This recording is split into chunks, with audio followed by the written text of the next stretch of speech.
Hey guys, welcome back to another quick impressions video here. I've been a little bit busy and lacking effort as of late to make videos, but nevertheless, I'm here to talk about one of the latest purchases I made for the Nintendo Switch, which is SNK Heroines Tag Team Frenzy, also out for the PlayStation 4, Xbox One, and also for obviously the Nintendo Switch.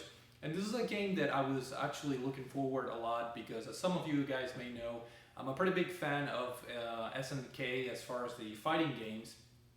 And this game had a very particular touch in the sense that it's focused on the female fighters throughout the history of of all the SNK fighting games. So I thought it was a good homage to a lot of the great characters, female characters that have been offered to us along the way. So as soon as it got announced, I was very excited. But at the same time, I wanted to keep myself away from a lot of videos, previews, and all that, just to be surprised when I got this game on day one. And sure enough, I got this on day one on the Nintendo Switch. No particular reason. I think I picked it because of the maybe playing this portable and all that. But it may not be the best decision in the sense that the Nintendo Switch lacks a little bit in terms of performance as far as the frame rate, the graphics.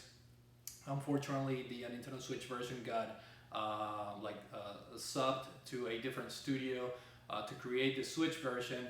So I think if you guys were looking for a definitive edition, probably go with either the PlayStation 4 or the PC, whatever it's out there. But nevertheless, I got this on day one, and I was actually very surprised and a little bit disappointed on how the game unfolded, in the sense that I did not know this, but the gameplay in this game is completely different than your typical fighting game, and specifically your typical SNK game. So the combat system is very simplified, sort of like in Smash Brothers, where you can use a combination of just a couple buttons. You use a certain button to perform your special attacks and all that. So as far as I understand, there is some depth to it. Like a lot of people that have been playing this for extended time, they say that it's a good idea to give a different flavor as far as the gameplay. But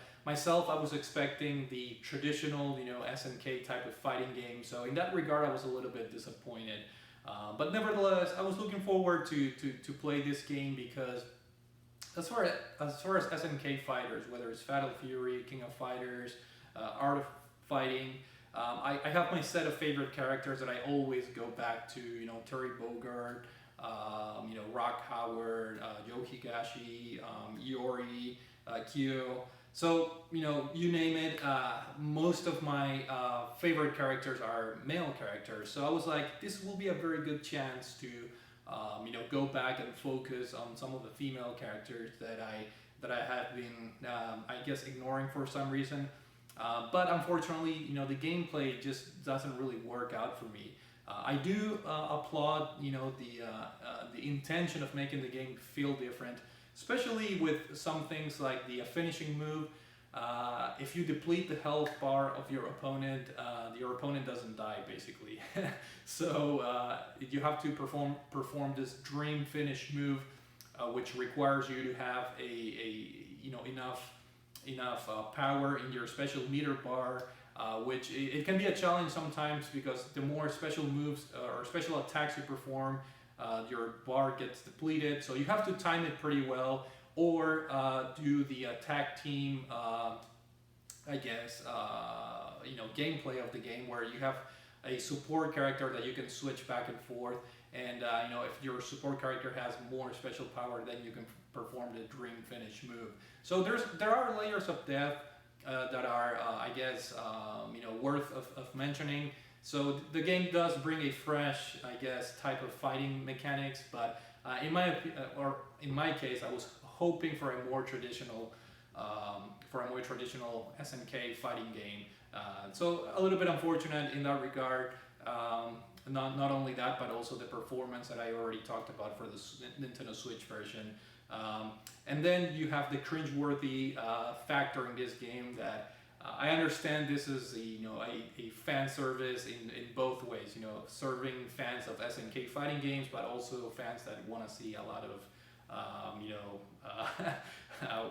women, or your typical anime type of wearing not a whole lot of clothing. And I was surprised at how explicit this game is, I guess, in a way, because again, I was trying to put myself away from this game by not watching videos a whole lot, and I was surprised when I first played this game. I couldn't recognize some of the characters. Like I went to pick Mai Shiranui, which is I guess one of my favorite female characters, and she wasn't wearing her typical red gown or a dress. So I was like, is this really Mai? She was wearing like this extremely explicit bikini, ridiculous, cringe-worthy type of outfit. And the same thing with Leona. Again, I did not recognize her at all. If it wasn't for her blue, long hair, I would have never guessed it was her. So I was like, what the hell's going on? And I noticed like all of the different female characters have a very provocative type of clothing. So my advice is, if you don't really care too much about that, but you care about the more traditional outfits, make sure you go to this shop in the game. There's a ton of unlockables, outfits that you can buy in the game, and it's very easy to get in-game currency. Like if every time you win a fight, you get gold coins basically. But the cool thing is, you already start with a pretty handful or a good amount of money. So if you buy the second or the cloth number 2 for each character, then that's kind of like the traditional clothing, which by no means it's also conservative. Like if you guys know Mai Shiranui, her red dress or gown or whatever, it's already very revealing per se. So it's not like you're missing on that aspect of the game. But me personally, I much enjoy the game, seeing the characters wearing their traditional costumes, which again, they're not very conservative at all. So you're not missing much on that regard, as far as watching the beauty of the characters, if you will. So in that regard, I think I highly recommend you guys go back to the shop menu and get your favorite clothing or dresses and whatnot, in order to have more fun with the game. Now the story in this game is very short. The story mode, a little bit disappointing in terms of the AI. I thought the game was kind of easy. It ramps up in difficulty towards the end very much. And then the story itself is just a little bit cringe-worthy and ridiculous. You have Kukri, which is a recurring character from the King of Fighter games. He's basically the pervert behind the storyline, and he creates like this separate dimension where all the female characters basically go to his castle, including Terry Bogard, which becomes a female version of Terry Bogard, which I thought he was hilarious. Yeah, basically you have to defeat him in order to escape this dimension. Now I do have to say, I highly recommend beating the game with different combos of female characters. You have your attacker and supporter, because it's the art at the end of the game is fantastic and funny, and the hand drawn. They're not cinematic sequences. They're not animated, but they're hand drawn, and some of them are just fantastic. I had a pretty good laugh watching Mai Shiranui's ending, and then also Leona's was pretty cool. I thought with the